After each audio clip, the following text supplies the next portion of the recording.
Okay guys, as you can see, excuse me, nakaalpas na tayo sa unang stretch ng aakyatin. So meron pang aakyatin dito. So dinadaanan namin yung medyo a little bit basukal na lugar dito sa Talipanan Falls. But definitely, ito siguro yung pinaka-way. May tour guide kami actually. So if you're not aware of, kung hindi ka gagamit ng tour guide, nakakilala, magbabayad ka ng approximately 1,500 to 2,000. Ito nakuha lang namin ng ng 500. So that definitely ang laki na na-save namin. So try to find ways na kung saan makakatipid ka, kasi yun naman ang purpose sa DIY tour mo is makakuha ka ng makakatipid ka. So in view of that, kukuha ka na lang ng taong kakilala mo na kung saan is yun ang uupahan mo, and then babayaran mo na lang siya. Otherwise, nadaan ka sa isang tour guide, magbabayad ka ng around 1,500 to 2,000. So ang laki ng save mo, almost 80 to 90%. So ito na lang guys ang pwede kong i-vlog ko sa inyo. Later on is pag nandun na ako, nasa halfway na ako, 80% nandun na ako, I'll give the update. Okay docs?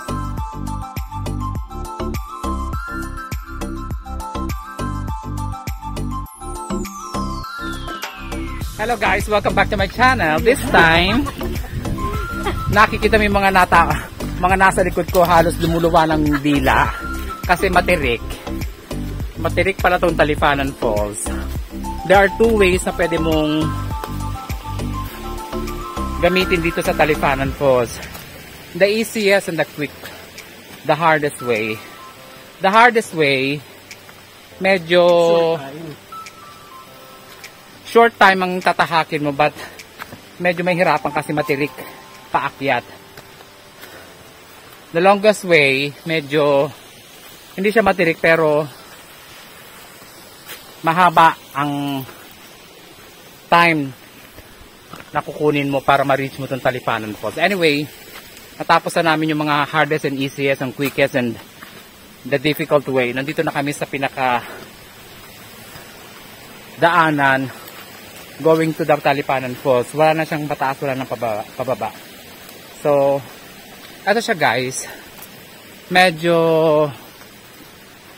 may konting challenge kasi talagang marami kang dadaan ng bato, marami kang mga isi-secure na spot para to make sure na medyo safe ang mga steps mo na tatahakin all the way to the Talipanan Falls.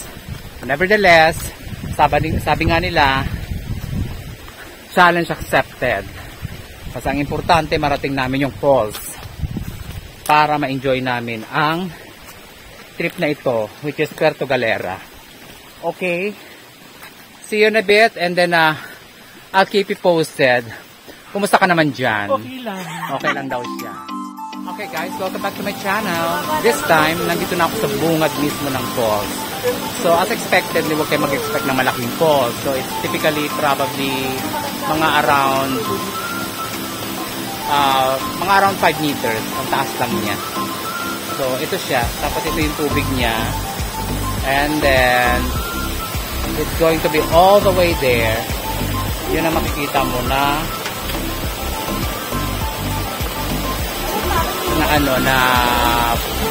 free flow ng falls. So ito siya guys, yan, all the way there, yun na makikita mo. So as expected, mga ngarag. So pasit pa din si ate. Anyway, ito siya guys, ang Talipanan Falls. Kung nagbabalakin pumunta ng ng Puerto Galera, sadyain nyo ito using the DIY. Huwag kayo pumunta sa travel agency o sa booking tours kasi bakit taga. Ito nagbayad lang kami ng ng 500. Pinatiki lang namin si Kuya kasi kakilala ng nandun sa hotel na tinitirahan namin. Otherwise, eto na siya. Nakakatipid ka na, na-explore mo pa yung lugar, although medyo may challenge kasi yung paakyat. Pero after that, dito ka na may enjoy mo na itong area na ito ng Talipanan Falls. Okay, Doc, let's enjoy the falls and the swimming.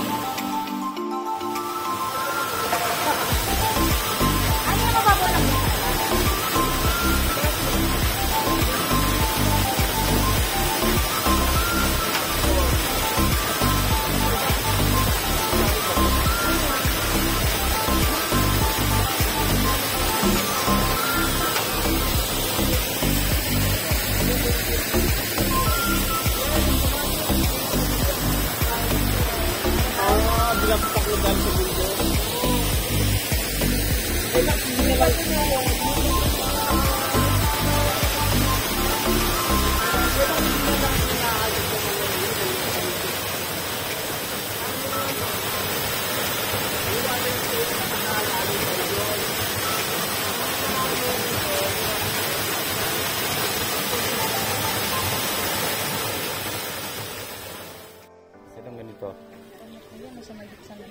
1,000. Pero maganda pulido. Anong halaman? Lagyan ng halaman?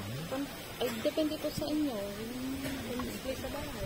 Hindi, actually pwedeng pan-display, mga ang gamit. Pulido eh. Yung mga divider.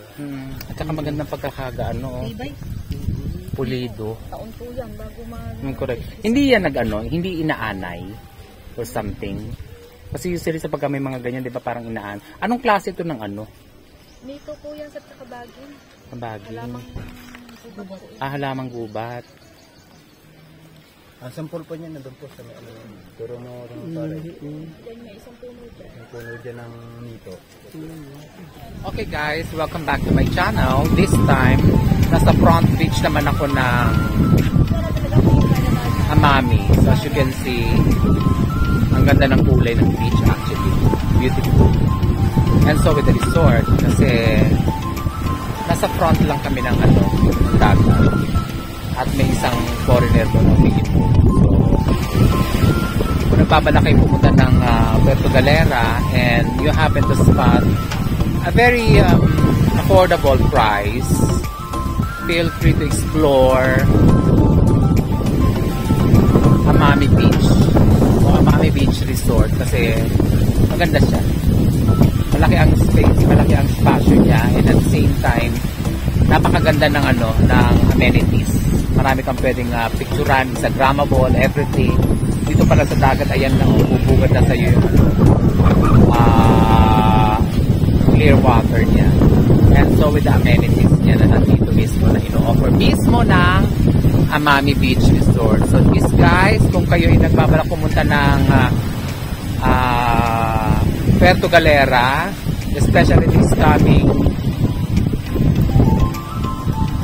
Semana Santa, I would like to suggest you to check on this website, amamibeachresort.com, kasi marami silang mga budget meals dyan. So nasa sa inyo na lang. Advance booking lang ang pinakamaganda para at least mas ma-secure nyo yung spot ng ng schedule niyo. At the same time, mura. Okay guys, eto na po siya, and then explore the beauty of Puerto Galera White Beach. Okay, welcome to our vlog. This time kami po ay naglalakad dito sa Talipanan Beach with my beautiful diwata friend na si Ray at ang isang kumo superstar na si Chacha. Anyway, binabagtas namin kung pinong buhangin dito lang sa Talipanan Beach, Puerto Galera. So as you can see, medyo mahabang setbacks ng buhangin ng front beach, mainly because this is a private property. So makikita mo medyo rare ang mga tao dito, most probably because of the resort is a little bit of privacy. So wala ka makikita mga masyadong naliligo. Most likely doon sa bandang dulo may mga naglalaro. So I'm not sure kung saan sila, but definitely this place is a must visit So kung kayo po ay nagbabalak pumunta ng Puerto Galera, feel free to explore Talipanan Beach, especially this one. Malapit ito sa White Beach ng San Isidro. So this is it guys. At medyo babagtasin pa namin itong lugar na ito, and then I'll keep posted once we arrive at the White Beach.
This time, nandito na ako sa White Beach. San Isidro pala ito actually. So, itong pinaka-ideal na puntahan at i-explore sa Puerto Galera. So, kung nagbabalak kayong pumunta ng Puerto Galera, San Isidro White Beach to be exact, para at least hindi na kayo mahirapan kasi ito na yung pinaka-highlight eh. White Beach. White sand, white beach. At nakabungad sa iyo yung mga ibang lahi. Ito na sila. Na ra-rampage na sa mukha mo. So, ito siya guys. Ang pasad ng White Beach. May naglagay sila ng parang walkway. Para at least meron kang presentableng lakaran. Kasi dito sa labas, medyo maano siya, mabuhangin. So, para ka naglalakad sa luneta. So, this is it. Ito siya guys. Kung gusto nyo pumunta this coming Semana Santa, try to explore San Isidro White Beach. Dito lang matatagpuan sa Puerto Galera.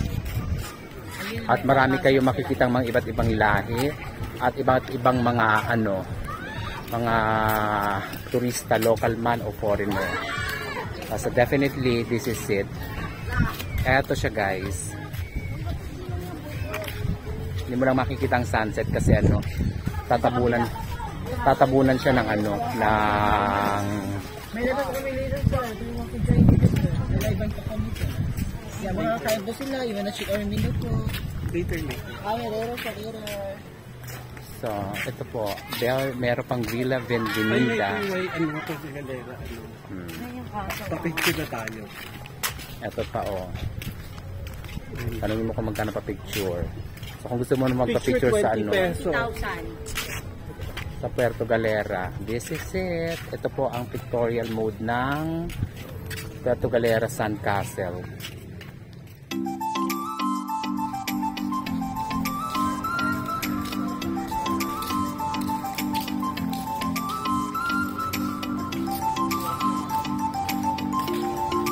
Yung tanong ka nga yan.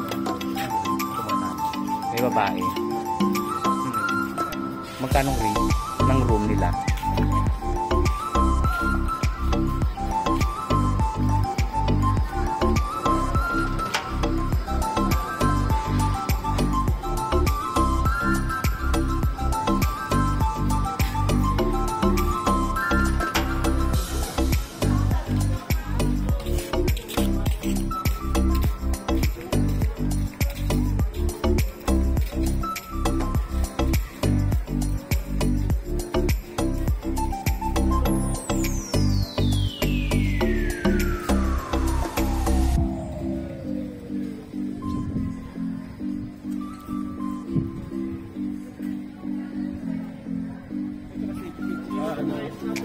po, beach to beach content.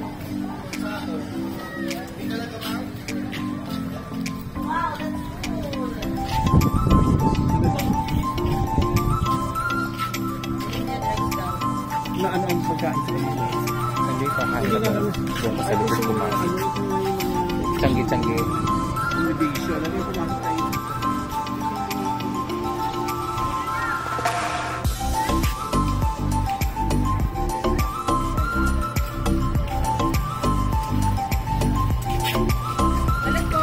Actually maganda itong ginawa nila. Kasi ito, wala ito noon eh. Ano? Wala ito.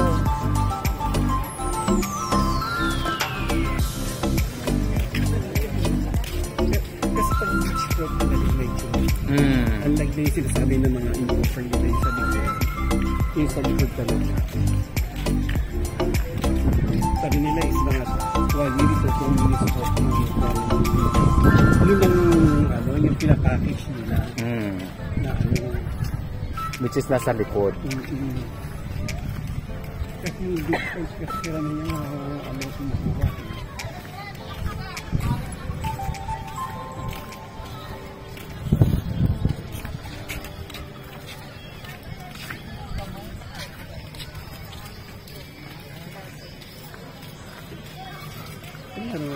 Yes, sir. Food and drinks.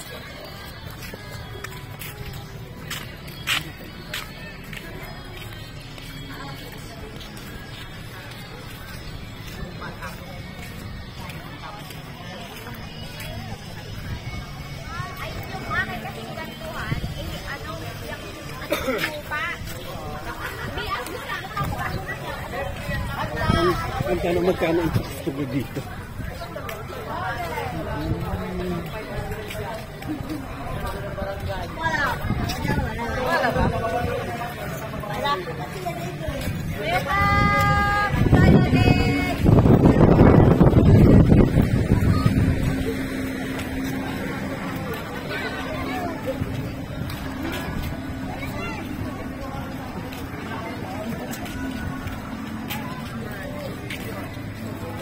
Ito yung sinasabi ni ano kuya, Bathala. Na may bar. Di ba?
Asa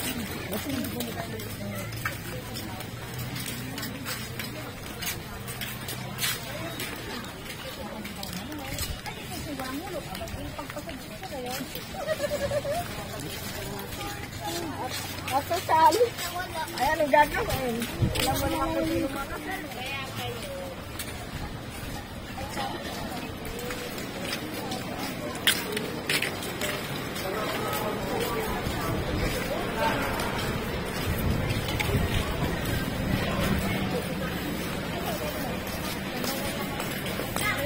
Kanina ba? Diyan kami namin sa Bolivian ng Agri. Doon sa may...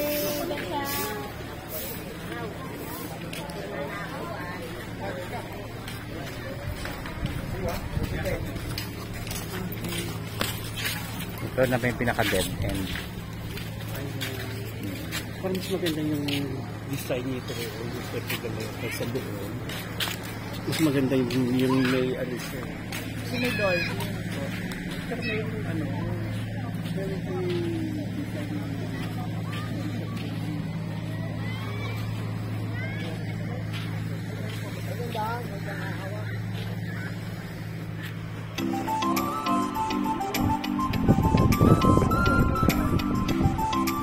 water naman natin.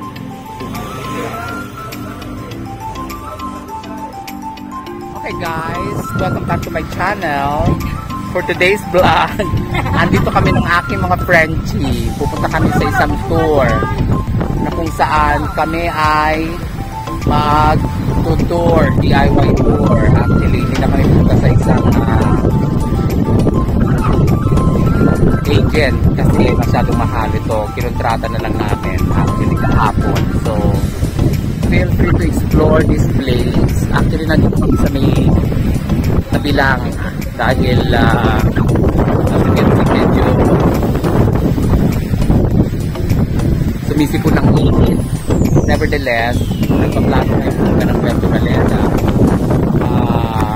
Explore nyo itong possibilities ng DIY tour kasi napakaganda siya.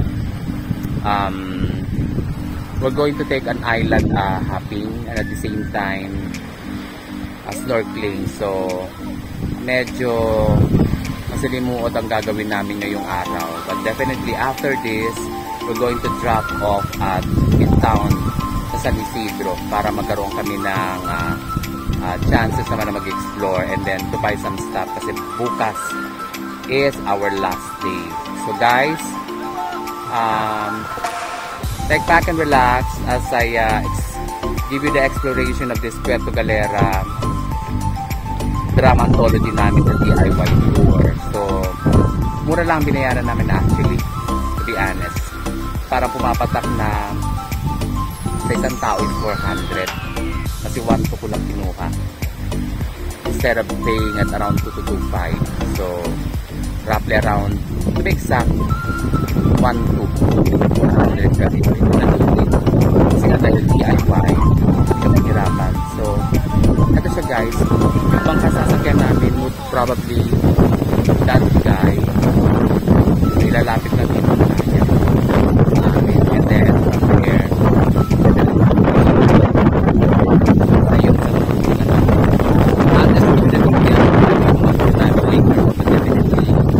mga nasa 3 or 4 ata yung tour namin plus may snorkeling and then check it out some stuff sa today is sunny day at saka medyo windy siya, so expect mo na medyo masalimuot ang travel namin. So this is it guys. I'll just keep you posted na lang later kung ano ang mga ganap namin at yung mga Instagrammable photos natin. Good morning guys, welcome back to my channel. This time, isa sa tourist spot na pupuntahan mo pag ikaw ay mag-a-avail ng DIY tour or agent tour for that matter is yung Batcave. So, ito daw yung Batcave Island. Ang ganda ng sun niya. Yung dito niya. Ito yung nasa medyo malapit-lapit ang konti doon sa yung tinahan namin sa sabay na natatapunan siya ng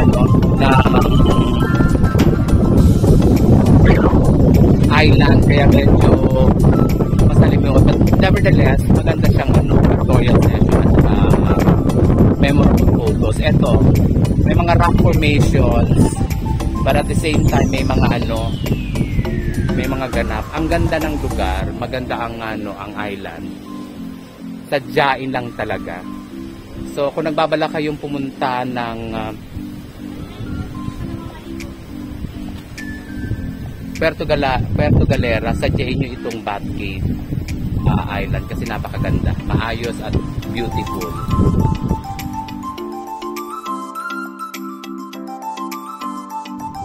Okay guys, right now I'm exploring a little bit of this. Medyo mahangin siya, windy. Ang ganda ng kulay ng dagat as you can see right now. Mga rock formations dito. Just have to take a look at kung ano yung mga drama. But definitely, ang ganda ng lugar, ang ganda ng island.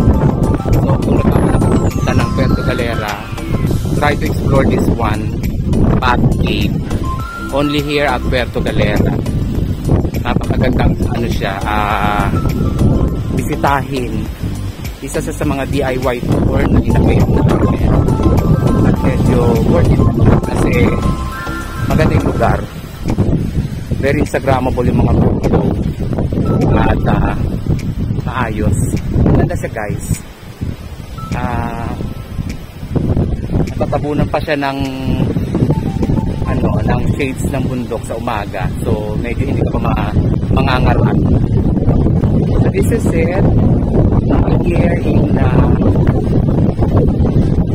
Puerto Galera. Ito daw yung sinasabi nilang Batcave.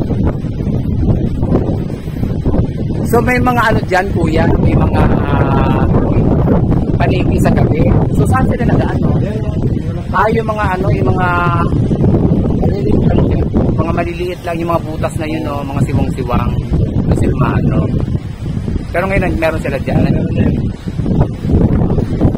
Yan ang kung nakita kasi nandito sa dyan yung may mga makilan.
This time, nandito naman kami sa Bikini Beach Island.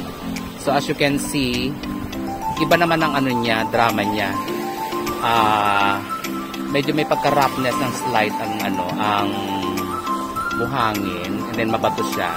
Rocky formations, but nevertheless, calm ang tubig.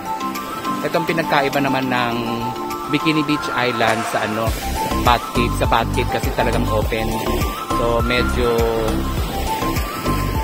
siya ma-windy. Dito hindi.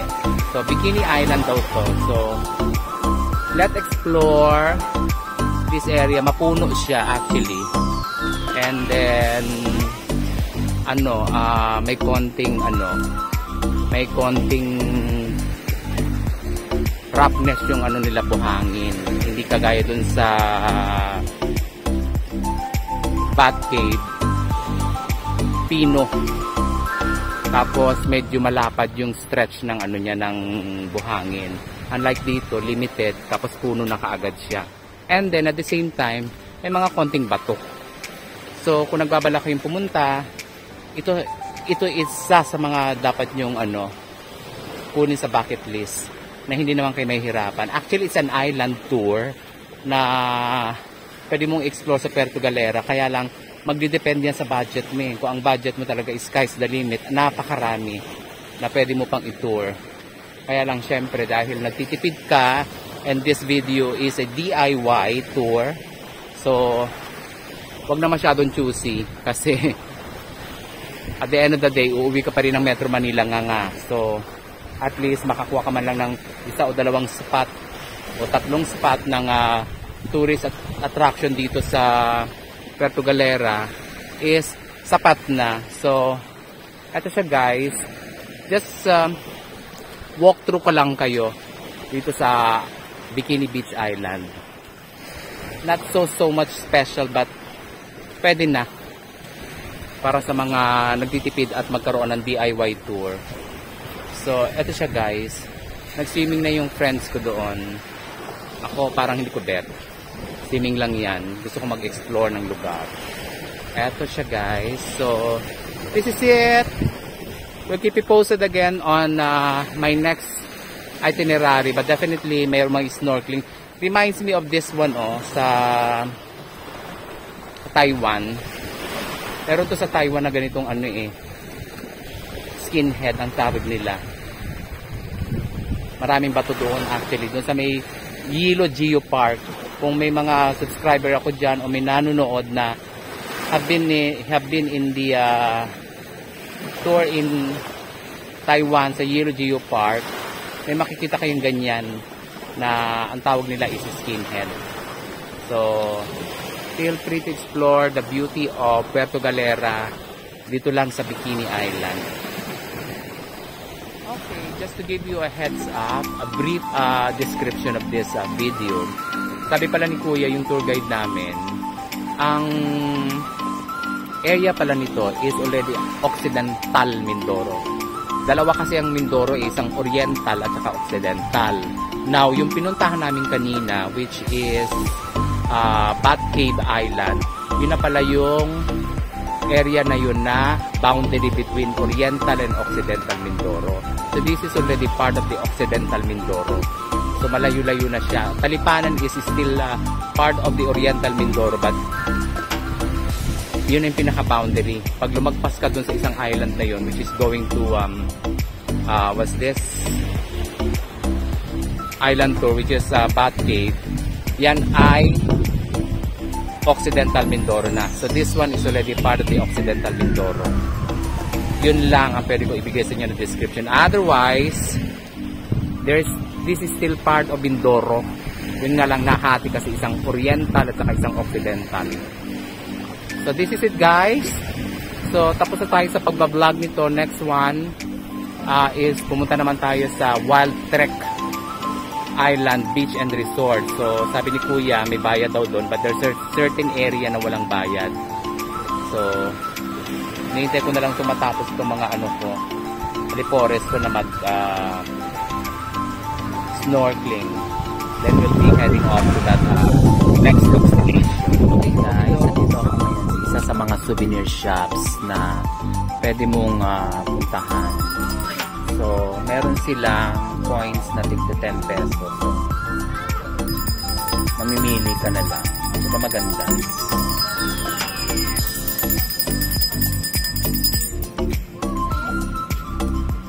And then may laban. And then may mga bracelet. Ito 6 to 20 Tapos ito 30. Kasi medyo maganda-gandang klase. Kung medyo naman pang malakasan, 21 yan magaganda na.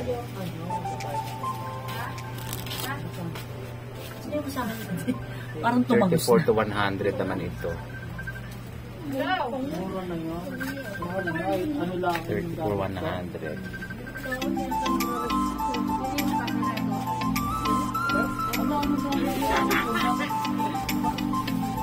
So marami kang pwedeng pagpilian ng choices. Pwede rin basta dito.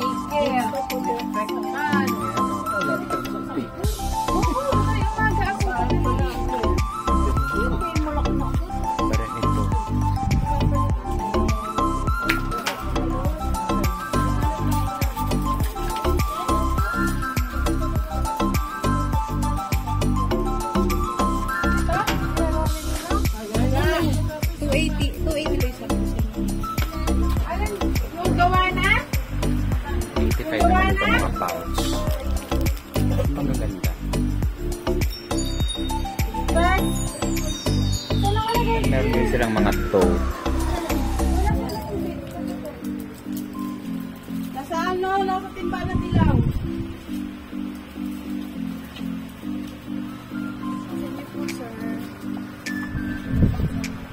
Magkano yung mga ganito?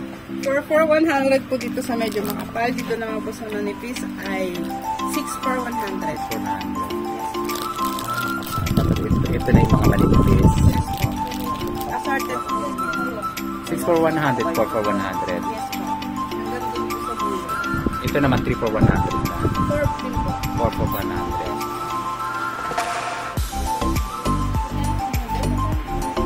Ano bang tawag mo dito, te? Yung dream catcher. 150 po. 150. Sa maliit po, 250 naman po siya.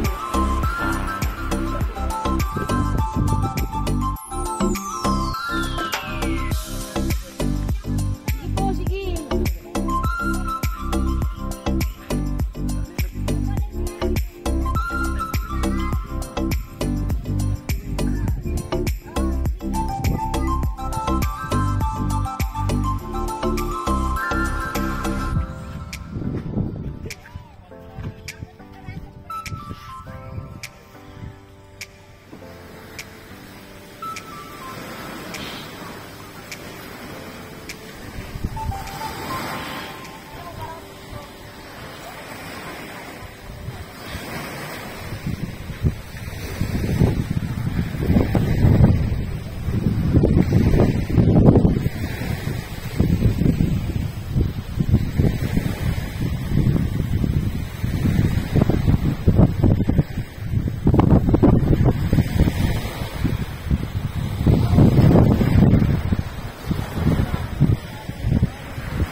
Guys, welcome back to my channel. This time, nandito na ako sa port area again of Puerto Galera.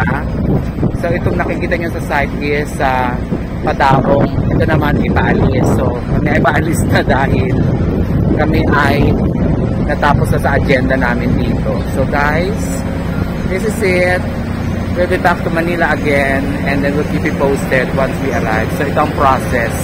Nagbayad kami ng almost 400 para sa ticket, and then from the 400 ticket may terminal fee na 10 pesos, and then that's it. Nandito ka na. So ito siya, guys. Yan yung Padaong. Ito naman yung mga paalis.